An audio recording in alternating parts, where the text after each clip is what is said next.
Iran से भिड़ेगा NATO? ये सवाल है, क्योंकि असल में अमेरिका को ट्रंप को खुश करने के लिए, क्योंकि वो सबसे किलस रहा है, तो अब नाटो से पहले से ही किलसा हुआ है ट्रंप। तो नाटो के एक सीनियर कमांडर ने मीटिंग की थी नाटो के तमाम देशों की, वीडियो कॉन्फ्रेंस, और उन्होंने कहा था, अभी मतलब कहा है कि हॉर्मूज में हमें कुछ ना कुछ कंट्रीब्यूट करना चाहिए। यानी स्ट्रेट ऑफ हॉर्मूज में बेसिकली उन्होंने कहा हमें कुछ ऐसा करना चाहिए कि जो जहाज़ों पर टैक्स लग रहे हैं वो ना लगे और फ्री में वहाँ से जहाज़ निकल सकें। तो बिना कुछ उन्होंने आगे बताए बोला कि हमें कंट्रीब्यूट करना चाहिए और जहाज़ों को निकालने में हेल्प करनी चाहिए।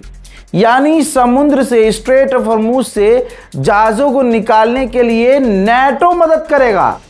फिर आगे डर भी है।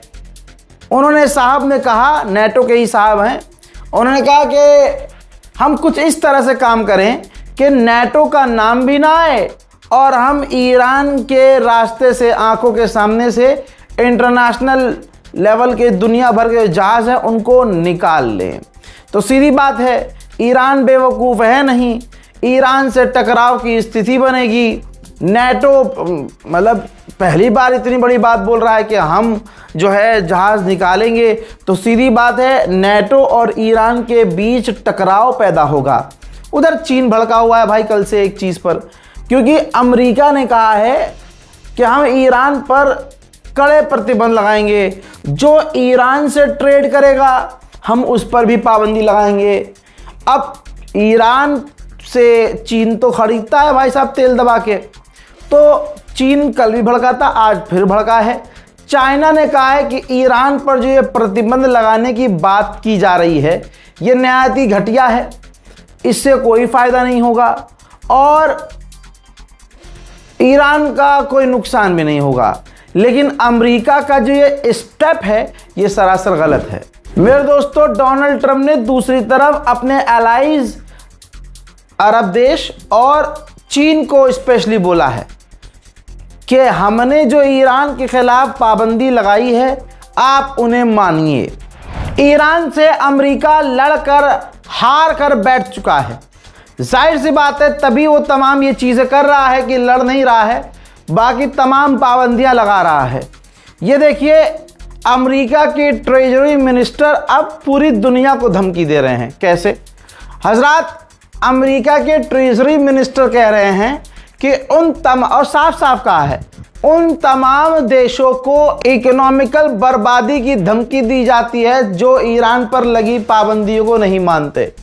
जो भी देश, समझो मेरे दोस्तों, जो भी देश ईरान से दोस्ती रखेगा, ट्रेड करेगा, बिजनेस करेगा, उस देश की इकोनॉमी को भी हम बर्बाद कर देंगे। यह है अमेरिका की गुंडागर्दी। अब ये तमाम चीज़ें ईरान के लिए ख़तरा है, लेकिन आप कहेंगे कि ईरानियों का क्या रिएक्शन है?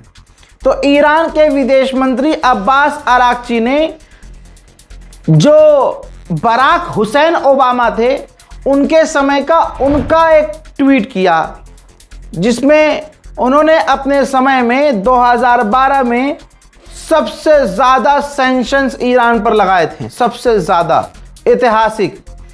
अब उन्होंने याद किया है कि 14 साल पहले सबसे बड़ा सैंक्शन ऐतिहासिक लगाया गया, वो फेल हुआ। हम पर 8 साल पहले मैक्सिमम प्रेशर अमेरिका के द्वारा डाला गया, वो फेल हुआ। 5 महीने पहले अनकंडीशनल सरेंडर की धमकी दी गई थी, वो फेल हो गया है। आज की तारीख में मोस्ट क्रशिंग इकोनॉमिक ऑपरेशन सबसे ख़तरनाक चलाया जा रहा है, जो कि ये भी फेल होगा।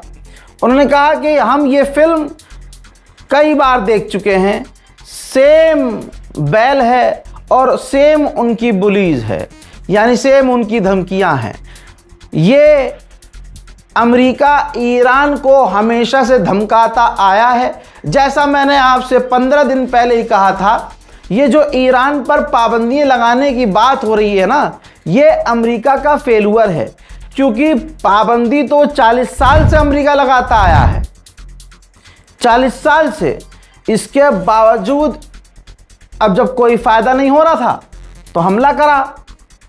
अब जब हमला करके ये खुद थक गए और इनके हथियार कम पड़ गए तो अब क्या खेल खेल रहे हैं ये कि चलो पाबंदी खेलते हैं। ईरान पूरी तरह से बेखौफ है। सफाइयाँ गुलाबी सुअर को आज भी देनी पड़ रही है। गुलाबी सुअर ने कहा कि मुझे ईरान पर हमला करना पड़ा क्योंकि ईरान न्यूक्लियर बना लेता और ईरान सेमी न्यूट्रल देशों पर, अरब देशों पर अगर उसके पास परमाणु होता तो उन पर भी हमला कर देता। मैं जब तक हूं तब तक ईरान को परमाणु हासिल करने नहीं दूंगा। IRGC के ऑफिशियल ने गुलाबी सुअर को दोस्तों फिरौन करार दिया है। उसके एक ट्वीट को शेयर करते हुए, रीट्वीट करते हुए सैयद मोहम्मद मरांदी लिखते हैं कि इस्लामिक रिपब्लिक ऑफ ईरान जो है फिरौन को घुटने पर ले आएगा। अमेरिकी ऑफिशियल सिर्फ लीपापोती पर लगे हुए हैं। अमेरिका में जो चुनाव है काफ़ी करीब है, तो अब जिस तरह से डोनाल्ड ट्रंप के पिछवाड़े को लाल किया है ईरान ने, तो बस उसे लीपापोती करनी है। अमेरिका के तमाम टॉप ऑफिशियल, ये देखिए अब एक और ऑफिशियल हैं, ये आके ट्रंप की तारीफ कर रहे हैं, अपने आप को जीता हुआ बता रहे हैं और कह रहे हैं ये सिर्फ समय की बात है, ईरान खुद आएगा भीख मांगते हुए कि हमसे डील कर लो। सवाल यह है कि 5 दिन पहले तक तुम्हारा बाप गुलाबी सुअर ये कह रहा था कि ईरान तड़प रहा है बात करने के लिए, ईरान से हम बात कर रहे हैं, ईरान जो है डील करना चाह रहा है, ईरान बिल्कुल सब कुछ अपना खोकर रो रहा है हमारे सामने। तब भी तुम कह रहे थे कि हाँ ईरान रो रहा है। तब ईरान ने कहा था कि हमने कभी भी इनसे बात करने की रिक्वेस्ट नहीं की, ना हमारी अमेरिका से डायरेक्ट बात हो रही है। तब तुम कहाँ थे? अब ये कह रहे हैं कि ईरान वक्त तुम्हारा जितना वक्त था वो निकल चुका है, अब वक्त ईरान का है। वहीं ईरान के राष्ट्रपति साफ कह रहे हैं पेजेश्कियान कि ये वो वक्त है जब हमारा हाथ ऊपर है, हम अपर हैंड है, हम मजबूत हैं, हमारी परिस्थितियां बहुत मजबूत हैं, हम इस जंग को जीत चुके हैं, लिहाजा अब हमसे जंग ख़त्म कर देनी चाहिए, हमें पूरी तरह से जंग ख़त्म करके अमेरिका से बातचीत करनी चाहिए। हजरात, अब रिपोर्ट आई है, ये काफ़ी बड़ी रिपोर्ट है, शायद ये मुझे इस खबर में सबसे पहले आपको बताना चाहिए था। ये रही रिपोर्ट। दोस्तों, सबसे बड़ी अब चिंता ये हो गई है कि अमेरिका क्या कैपेबल है दुनिया को बचाने के लिए। दुनिया का मसीहा बनता था अमेरिका, ठीक, अमेरिका कहता था। अब देखिए, नाटो को खुद चिंता है कि अमेरिका मिडिल ईस्ट में अरब देशों को और अपने सहयोगियों को किसी भी तरह से नहीं बचा सकता। पहली बात, अरब देशों को यकीन हो चुका है कि अमेरिका हमें बचा नहीं सकता, तो वो दूसरे अलाइज तलाश कर रहे हैं। अब दोस्तों, एशिया को भी डर पैदा हो गया है कि अगर हमें कोई नुकसान होता है, हमें कोई ख़तरा होता है, तो अमेरिका नहीं बचा पाएगा। इसी रिपोर्ट में बताया गया है क्योंकि अमेरिका के इंटरसेप्टर्स ख़त्म हो चुके हैं, अमेरिका के एयर डिफेंस सिस्टम बेकार हो चुके हैं, अमेरिका के पास लॉन्ग रेंज की मिसाइलें ख़त्म हो चुकी हैं, अमेरिका के हथियार बहुत ज़्यादा, जो मेन हथियार हैं वो कम हो चुके हैं। यही वजह है कि आज पूरी दुनिया इस बात को मान चुकी है कि अमेरिका अपने आप को बचा नहीं सकता, तो वो हमें क्या बचाएगा। मोहतरम हजरात, ईरान का कोई भी नेता अब कच्ची बात कर ही नहीं रहा है। भाई ये देखिए, ईरान के ऑफिशियल हैं, इन्होंने कहा है कि बस कुछ समय की बात है, हम अमेरिका को, देखिए अमेरिका वादा खिलाफी करता है, यही वजह है, लिखा है इन्होंने, कि अमेरिका हमारी प्रॉपर्टीज़ को, हमारी चीज़ों को अनफ्रीज नहीं कर रहा है। उसने वादा किया था कि हम आप पर से पाबंदी हटाएंगे, उसने पाबंदी नहीं हटाई, हमारे लिए और मुश्किल पैदा कर रहा है, और तो और पाबंदियां लगा रहा है, तमाम अपने वादों से पलट गया है।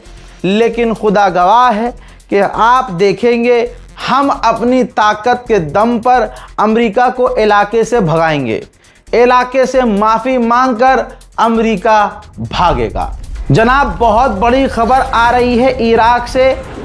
ये ईरान के पार्लियामेंट स्पीकर ने ऐलान किया है। ताज़ा बयान उनका ये है कि हम इराक के साथ मेमोरेंडम अंडरस्टैंडिंग वाला जो है वो साइन कर चुके हैं। अब इसमें होगा ये कि हम दोनों यानी ईरान इराक एक दूसरे के इंटरनल मैटर में किसी भी तरह से नहीं बोलेंगे और ईरान हर तरह से इराक की सरकार को सपोर्ट करती है, चाहे वो जो भी कर रही हो। ईरान के फौज के सीनियर कमांडर का कहना यह है, ईरान को जो भी अमेरिका धमकी दे रहा है, ईरान इसका ताकत के जरिए जवाब देगा। IRGC ऑफिशियल खेल रहे हैं। उन्होंने कहा हम मिलिट्री एग्जीबिशन नहीं करते, क्योंकि वो जो एग्जीबिशन होती है ना, वो जो हथियार दिखाते हैं, भरम मारते हैं, तो IRGC ने कहा वो हम नहीं करते, क्योंकि हमारा मानना ये है कि हम दुश्मन को जंग के दौरान ऐसे चकमा दें और सरप्राइज करें अपने हथियारों से। हम आगे इसी तरह से दुश्मन को सरप्राइज देते रहेंगे ताकि एडवांस हथियार अचानक से दुश्मन के सामने हमारे आए। हजरात, अमेरिका के वित्त मंत्री को ठंडा करने के लिए, माहौल को ठंडा करने के लिए पब्लिक में छोड़ दिया गया है, क्योंकि गुलाबी सुअर जो ईरान के अस्तित्व को मिटाने की बातें करता था, अब वो किस मुंह से कहेगा कि हम ईरान पर हमला नहीं करेंगे, हम कभी हमला नहीं करेंगे, हमारी फट गई है। तो अब ये बात बुलवाई जा रही है वित्त मंत्री से। अब अमेरिका का जो वित्त मंत्री है उसने कहा है कि हम ईरान पर लार्ज स्केल अटैक नहीं करेंगे। अल्लाह अकबर। हम ईरान पर सबसे बड़ी पाबंदियां लगाएंगे, हमला ईरान पर नहीं करेंगे। तो ये तो भाई ईरान की जीत है। बताइए, ईरान की जीत है कि ईरान का ये हार है? कंफ्यूजन हो रही है ना आपको? ठीक है, ये हैं अमेरिका के सेंटकॉम के पूर्व कमांडर। इन्होंने कहा, अभी हाल फिलहाल उन्होंने कहा है कि ईरान के पास इतनी कैपेबिलिटी है कि वो हमें बड़ा तगड़ा नुकसान दे सकता है, और मिडिल ईस्ट में ईरान ने जो हमारे बेसिस को तबाह किया है उसको इस्तेमाल नहीं किया जा सकता, उसकी हालत ऐसी हो गई है। ईरान के ब्रिगेडियर जनरल ने कहा है कि अब इस जंग के बाद हमारी मिसाइल, रॉकेट, हथियार बनाने की कैपेबिलिटी और स्पीड बढ़ चुकी है। हम हथियार भारी मात्रा में प्रोड्यूस कर रहे हैं। उधर कतर के अंदर की नई तस्वीर सैटेलाइट वाली निकाल के लाया हूं, जिसमें इंफॉर्मेशन ये मिली है कि कतर के अंदर चुपके से अमेरिका ने अपने खतरनाक हथियार, टैंकर, फाइटर जेट तैनात कर दिए हैं। यही तो मैं कहता आया हूं, अमेरिका पर किसी भी हालत में कोई भी भरोसा ना करे, यही बेहतर होगा। ईरान की ताकत देखकर बहुत लोगों के पेट में तकलीफ हुई है, जिसमें सबसे ऊपर सऊदी अरब और UAE है। सऊदी अरब फिर भी कहीं ना कहीं शर्म कर ले रहा है, लेकिन UAE भाई साहब बिल्कुल बावला हुआ पड़ा है। रिपोर्ट यह है कि UAE ये चाहता है कि ईरान के मिसाइल पावर कम हो जाए, ईरान की मिलिट्री पावर कम हो जाए, ईरान किसी भी हालत में एडवांस रॉकेट, एडवांस ड्रोन ना बना पाए, उसकी ये कैपेबिलिटी कम की जाए। चाहता ये भी है UAE की बातचीत के ज़रिए ईरान से मामला निमट जाए। अब आइए कतर और कुवैत। कतर और कुवैत ईरान की मिलिट्री पावर पर कुछ नहीं कह रहे हैं, वो बस चाहते हैं कि बातचीत के ज़रिए ये मामला शांत हो जाए। हजरात मोहतरम, ईरान स्पेशल रिपोर्ट में अभी तक के लिए इतना ही। और भी बड़ी जानकारियों के साथ मैं आने वाला हूं। थोड़े ही समय में इस रिपोर्ट को शेयर कीजिए। गाज़ा फ़िलिस्तीन की मदद के लिए मुझे ईमेल मत कीजिए, कह रहे हैं भाई हमें मदद करनी है। भाई ये देखिए, ये डिटेल है, स्कैनर काम नहीं करेगा, ना के बराबर काम करता है। आप bank to bank transfer direct कर सकते हैं, ये तमाम डिटेल यहाँ मौजूद है अगर मन में है तो।